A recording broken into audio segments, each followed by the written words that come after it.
Hai, apa kabar semuanya? Di sini saya Neta, saya akan menjelaskan tentang sejarah filsafat ilmu. Selamat menyaksikan. Oke, langsung saja ke materi.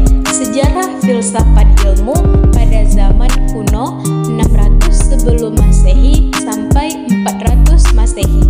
Zaman Pra-Socrates, persoalan filsafat yang diajukan pada masa itu adalah tentang keberadaan alam semesta, termasuk apa yang menjadi asal-muasal alam raya ini.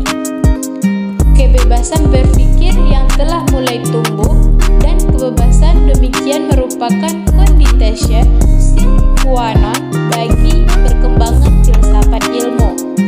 Thales 625 sampai 545 sebelum Masehi, asal-muasal inti dari alam ini adalah air.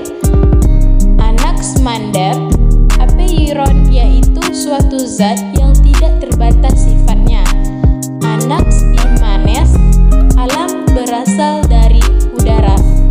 Selanjutnya, zaman kuno 600 sebelum Masehi sampai 400 Masehi, zaman keemasan Yunani.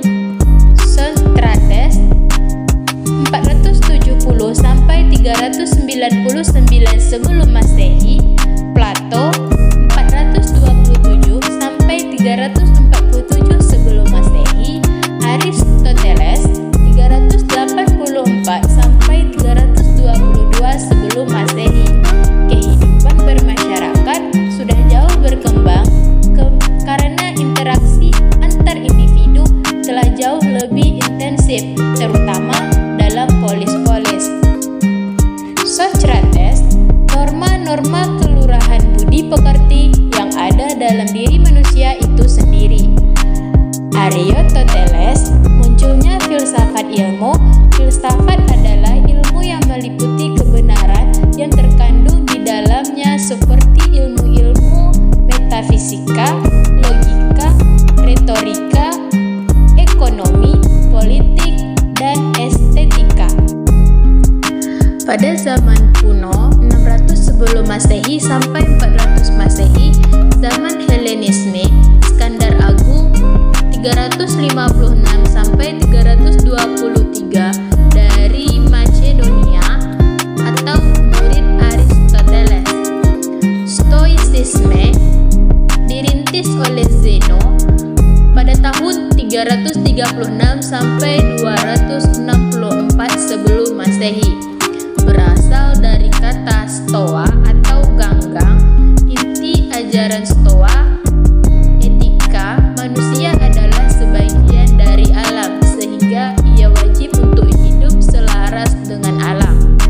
Epikurisme dirintis oleh Epikuros dalam kurun 341 sampai 270 sebelum Masehi, bertujuan mencapai kenikmatan hidup manusia melalui hidup yang beretika. Kenikmatan hidup ini baru tercapai ketika ada ketenangan batin. Neoplatonisme dikembangkan oleh Porphyrios, berpangkal pada konsep kesatuan, artinya berasal dari yang satu dan akan kembali kepada yang satu pula. Yang satu yaitu Allah Subhanahu wa Ta'ala. Selanjutnya, masih di zaman kuno 609 Masehi sampai 400 Masehi, pada pandangan Dario terkait dengan filsafat Yunani kuno. Sikap pertama bersifat menolak karena beranggapan filsafat Yunani bertentangan dengan wahyu ilahi, sehingga Dario sangat mendukung langkah Kaisar Justinianus yang melarang aliran Neoplatonisme. Sikap kedua lebih bersifat kompromi. Golongan kedua ini menyatakan terlepas dari pertentangan yang ada antara filsafat Yunani dengan agama Kristen, filsafat Yunani tersebut tetapi diperlukan sebagai pembuka jalan kepada penerima Injil. Oke, masuk kita pada abad pertengahan 400 Masehi sampai 1500 Masehi, berada di tengah-tengah antara dua zaman, yaitu zaman kuno dan zaman modern. Abad pertengahan ini sejalan dengan berkembangnya periode filsafat yang disebut skolatik, masa keemasan ajaran agama Kristen di Eropa. Filsafat kaum skolatis merupakan pertemuan antara pemikiran Aristoteles yang hidup kembali, filsuf-filsuf Islam dan Yahudi, dan imam Kristiani. Baik, selanjutnya masuk kita ke zaman modern, ditandai oleh pemberontakan terhadap dominasi kebenaran yang dipegang kaum rohaniawan. Renaissance yang berarti lahir kembali sebagai manusia yang bebas untuk berpikir dan berkeseniaan. Zaman barok, era nasionalisme, tokoh René Descartes atau bapak filsafat 1596 sampai 1650. Pada zaman Fajar Budi, periode pematangan rasio manusia. Selanjutnya zaman romantik dikenal sebagai zaman idealisme. Oke, masuk kita ke zaman sekarang setelah 1800 Masehi. Positivisme. Menurut pemikiran positivisme, mengetahui manusia tidak boleh melewati fakta dan data yang ada. Marxisme. Perintis aliran adalah Karl Marx.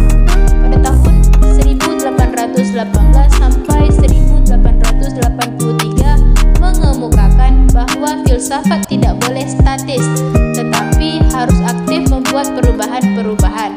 Manusia adalah makhluk yang bermasyarakat dan secara drastis memiliki pemikiran yang sejalan dengan positivisme.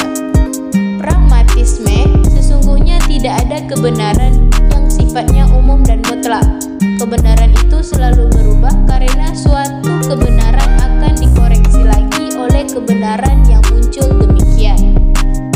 Selanjutnya Neo-Kantianisme, kubu sekolah Marburg, kubu Baden. Fenomenologi, satu aliran filsafat yang lebih mengedepankan metode dengan mengungkapkan pentingnya unsur-unsur berpikir. Eksistensialisme, kaum eksistensialisme memandang bahwa eksistensi itu hanya dimiliki oleh manusia. Adapun benda-benda lainnya yang ada dan terdapat di muka bumi tidak mempunyai arti apapun tanpa eksistensi manusia. Strukturalisme, manusia sebagai pusat kenyataan, pusat pemikiran, kebebasan, tindakan dan sejarah. Manusia sebagai unsur yang berfungsi dalam macam-macam struktur sebagai unsur bawah sadar, struktur politik, sosial, dan ekonomi. Baik, itulah materi yang dapat saya sampaikan. Terima kasih telah menyaksikan. Sampai jumpa.